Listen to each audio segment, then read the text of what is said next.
تمام مرحبا maanta waxaan booqasho ku nimid aniga iyo xubno ka tirsan United Nations gaar ahaan hay'adda WFP iyo UNHCR xeryaha qaxootiga ee ku yaala duleedka magaalada Buulaburte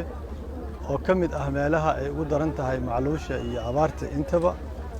runtii waxaan aragnay xaalad aad iyo aad situation-keeda u liito saa la socotaan Buulaburte waa magaalo 9 sano ama qabataysan oo xarakada shabaab ay hareereeyeen oo ay naf u diideen aad u mahadsan walaalaheen ka socda ciidanka Hiil walaal Jabuuti oo amaanka magaalada sugaya runtii waa dhibaato aad u weyn shacabka Soomaaliyeed meel kasta ay joogaan waxaan ugu baaqayaa in dad gurmad la soo gaaro dadka walaalahooda ay u soo gurmadaan waxaan aragnay waa xaalad aad u daran dad waayeelo ah caruur ah oo meel ay ku hodaan xataa aan haysanin oo dhibaato ay haysato oo runtii aad iyo xaaladooda ay u xun tahay sidaas daraadeed waxaan rabnaa meel kasta ay Soomaali joogto ayada isku gurma jirtay inay isku gurmadaan oo ay gacan soo siiyaan dadkooda ayagoo soo marsiinay waxay ahaayeen guddiga gurmadka abaaraha heer qaran ee la sameeyay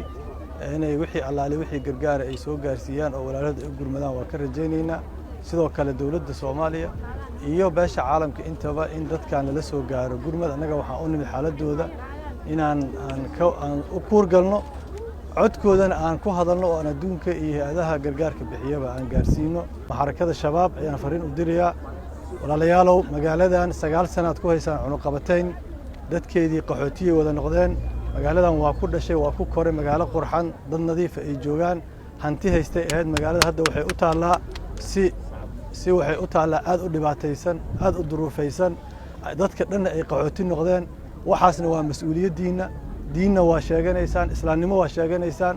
dadkiina waxa u diideen naftiya u diideen noloshiya u diideen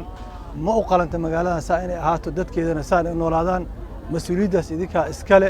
islaamnimo ma aha diin ma aha akhlaaq ma aha damiir ma aha Soomaalnimo ma aha intaba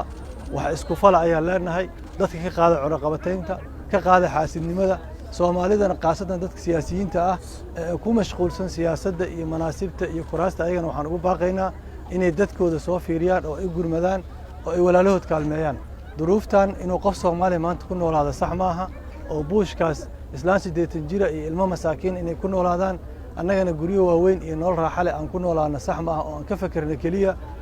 taana kaliya ka fikirno maaha waa inuu damiirkana dhaqaajiyaa oo dadka masaakiinta u soo gurmanaa dadkana waxaa leenahay sabr hadduu Ilaahay yiraahdo waa in la soo gaari doonaa codkiina waan gaarsiinaa meel walba waxaana ku talagalaynaa insha Allah hay'adaha UN ka ila socda iyo kuwa kale NGO internationalka inaan ku dabagalno